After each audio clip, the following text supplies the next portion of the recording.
Мынау Қазақстанда жалпы не болып кетті? Өміріміз қиын болып кетті ғой, өмір сүру деген жалпы. Елден безіп кетеміз ба, не істейміз? Шетелге көшіп кетеміз ба, Америкаға барамыз ба, мынау демократиялы елдерге? Сол жақта барып, сол жақта жақсы өмір сүрмейміз ба, не істейміз? Мынау Қазақстанда кредит, штраф, шындықты айтсаң, оған да штраф, 15 күнге қамайтын анау нелер дайын тұр уже.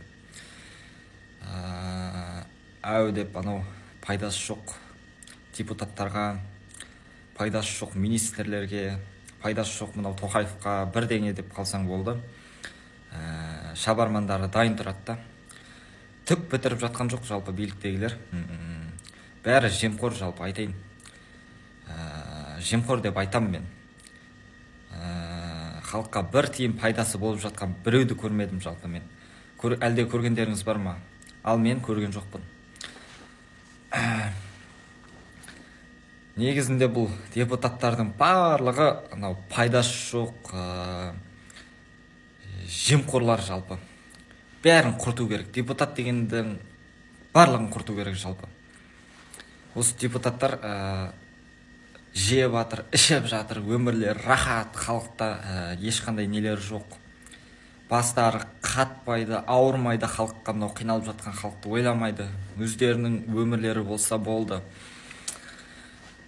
Сондай болып жатыр қазір. Мынау еститін Тоқаев деген атамыз жоқ жалпы. Ақордада отыр, креслода әшейін. Бір сөз сөйлеу деген жоқ. Өзіндік ойы жоқ.